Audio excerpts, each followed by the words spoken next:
Hello， 大家好，今天要介紹一款七日殺新出的遊戲，它叫七日血月 （Seven Days Blood Moon）。它是一款結合射擊、塔防、即時戰略的4對1非对稱遊戲。在這款遊戲裡你可以選擇當幸存者或是喪屍大師。先來看看幸存者的部分，最多可以4人一組，白天搶資源，晚上拼命防守。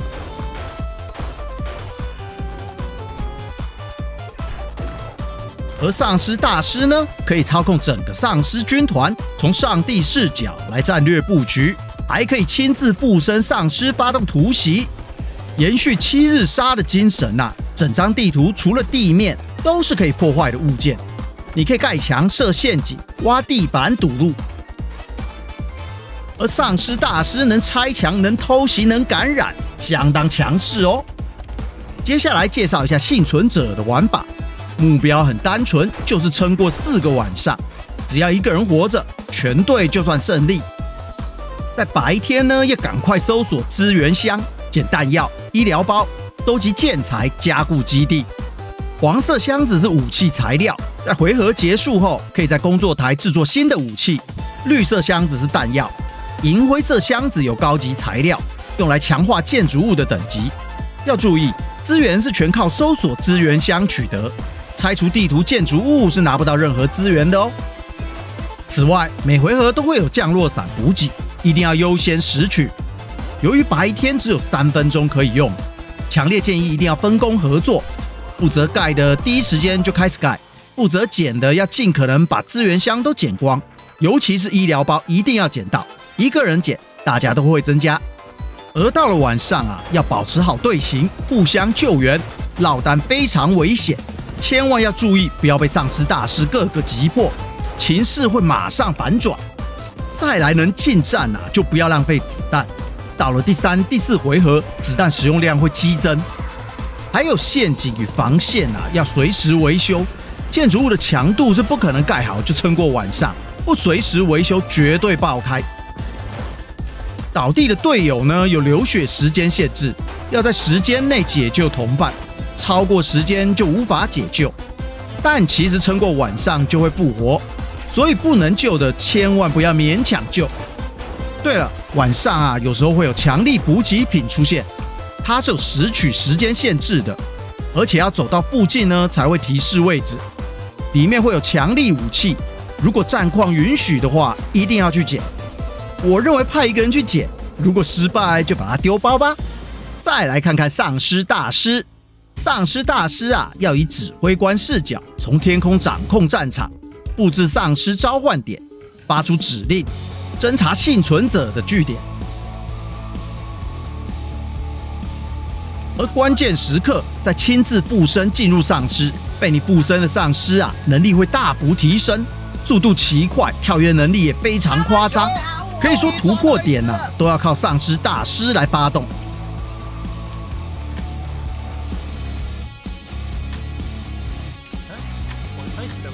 白天的喪屍大師主要先偵查基地位置，決定喪屍召喚點，再來就是附身喪屍去拆人類的物資箱，尤其是加血包，第一優先破壞。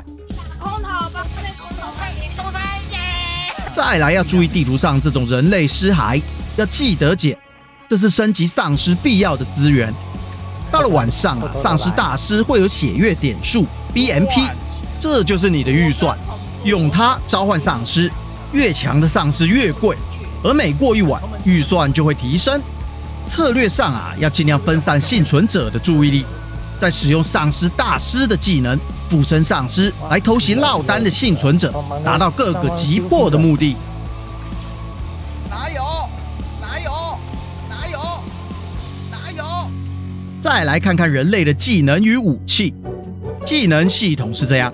當你的人物升級，你就會增加星星，而這個星星呢，就可以用來解鎖技能。總共有5個系，分別有6個技能可以選擇。但要注意，左右技能是不能同時存在的，代表最高等級能擁有15個技能。而技能又區分成3個等級，等級1用1顆星星解鎖，等級2用2顆，等級3要用3顆星星解鎖。代表人物等級30才能點滿。這邊給大家看看技能的內容。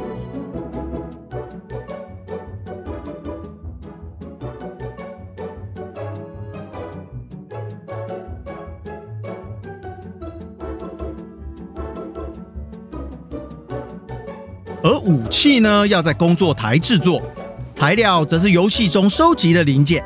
遠程有手槍、步槍及霰彈槍，近戰則是大錘、刀子、長矛、棍棒以及工具。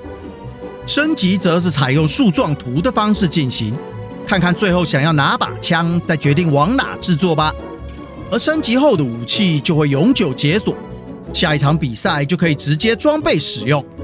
另外建材的部分也要升級，梯子、地雷、大錘、機器人與炮台都是需要材料來解鎖的。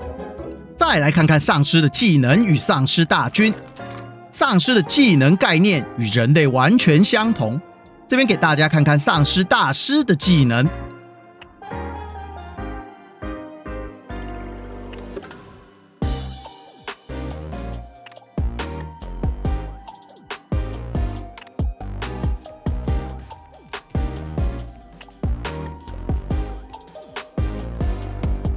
再來關於喪屍大軍啊，則是要在化學台研發，一樣是樹狀圖升級模式。而喪屍的種類則分為普通喪屍、低成本，基本上就是炮灰、消耗子彈；獵手速度快，對人傷害高，專門狙殺人類；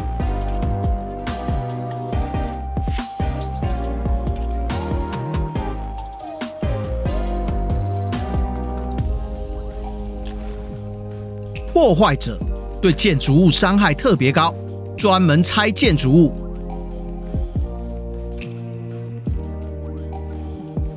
工兵對陷阱傷害奇高，對着陷阱衝就對了；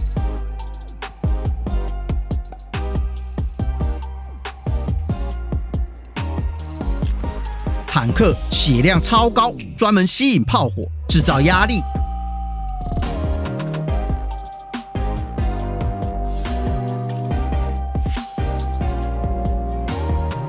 輔助製造特殊效果，干擾倖存者；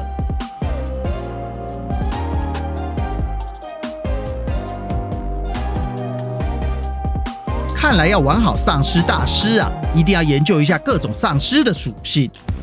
好啦，以上就是這款七日血月的介紹。怎麼說嘞？如果你抱持着七日殺的期待啊來看這款遊戲，你可能會很失望。這款七日血月啊，算是使用了七日殺的皮，但內部是完全不同的一款遊戲。如果你比較喜歡七日殺血月槍戰的部分，那這款遊戲可能會適合你。但如果你是喜歡七日殺裡面生存、收集建築的部分，那你可能會很失望。物資的部分呢，就是單純去撿箱子，建築每回合只有3分鐘。這兩個元素呢，存在感真的比較薄弱。但我覺得啊，有一種人非常適合，就是一直想玩喪屍大軍的玩家，終於可以控制喪屍大軍啦！而且喪屍大師的能力非常逆天，用超高速度與傷害黏着倖存者猛 K， 真的是爽度100。其中還不少策略的部分，你可以使用前2回合來消耗玩家的血包與子彈。倖存者可能還很開心的過了2個回合，但沒想到血包與子彈已經非常危險了。等到第3回合，高級喪屍出現，就可以分別擊破，收割戰場。這種慢慢把對手拖入泥沼的遊戲體驗，可能也有不少人會很喜歡。最後還是要來說說目前比較不理想的部分。目前在線人數偏少，配對時間有時長到以為斷線了。這就要看將來人數會不會上升啦。還有一點，目前還沒有中文版，只能先看英文界面。總而言之啊，這部影片就是要讓大家看看這是款怎麼樣的遊戲，大家看清楚再決定自己要不要買。畢竟它跟原版的七日殺差異性非常大，怕大家誤會。台灣的朋友啊，有個好消息。這款遊戲在美國的售價好像是20美，台灣的售價則是328，這價差有點大。不知道其他國家的售價是多少嘞？有沒有更優惠的呢？好啦，以上就是這次的影片，希望對你有幫助。那我們下次見，拜拜。